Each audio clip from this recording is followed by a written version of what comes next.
it's Lori with Behavior Education at Spirit Keeper Equine Sanctuary. I'm here with Rassilon, our corn snake that's coming up on 3 years old this year.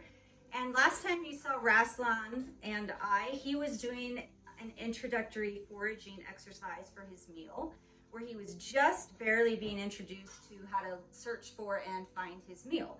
So it's time for him to eat again, and I'm going to set up a little bit more difficult exercise for him, and we'll see how much he remembers from last time and how much of his natural foraging instincts are going to emerge as he does this exercise. Today is Friday, March 6, 2020, and let's get started.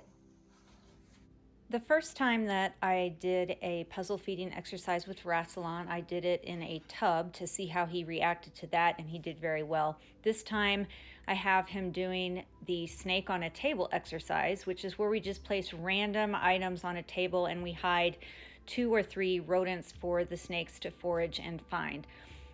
This is the first time that he's done this exercise, and so I placed him on the table in general proximity to 2 of the rodents.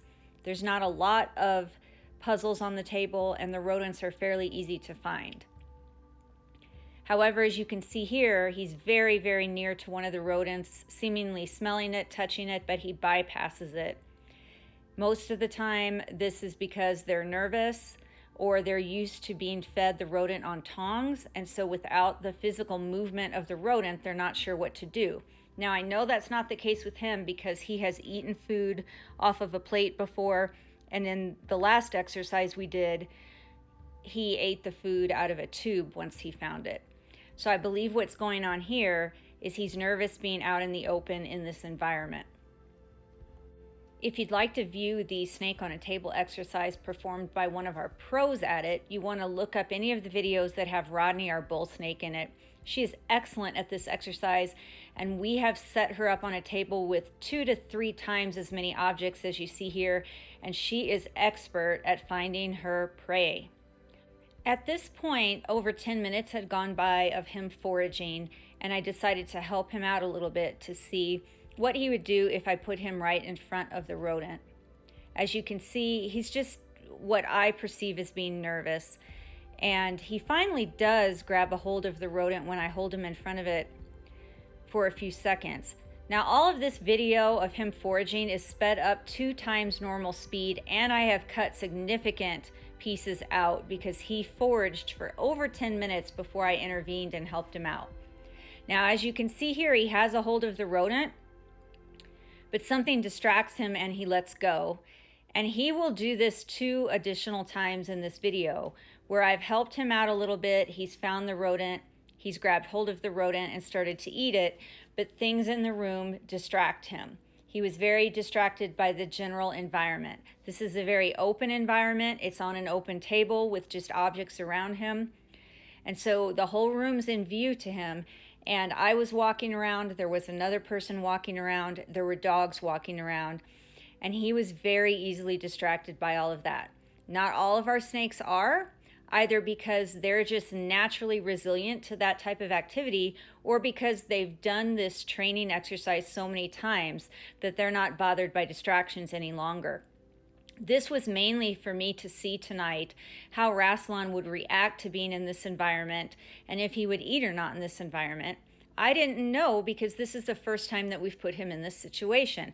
And so this was more of a fact-finding exercise for me. I didn't necessarily expect him to complete it successfully. At this point, more than 15 minutes had gone by, and I felt it was time to change the environment for him. And so I placed Rassilon along with his food and a couple of the maze toys inside a tub where he was clearly more comfortable because he began eating right away. Well, thanks for watching, everyone. As far as his second trial goes, I think I took too big of an approximation with him. I went from introducing him to a foraging exercise in a tub where it was an environment he had previously been used to and felt secure in, to putting him out on an open table. He found the rodent with my assistance, and he did start eating it 3 times, but everything distracted him. So if I walked by, if my husband walked by, if one of the dogs walked by, it distracted him enough that he abandoned his meal. And so then what I did was I put him inside of a tub with his meal and with a couple of the puzzle exercises, and he is eating the rodents now.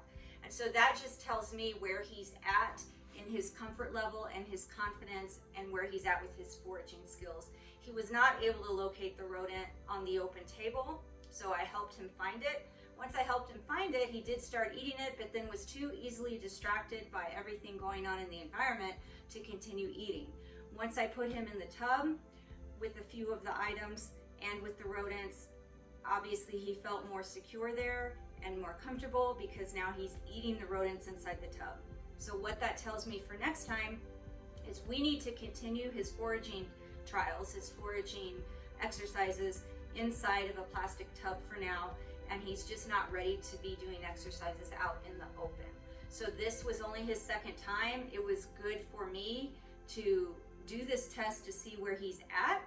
And now we're going to have to back up several steps and forget the snake on a table exercise and the puzzle feeding out in an open environment, and we will have to continue to teach him how to do this inside of a container.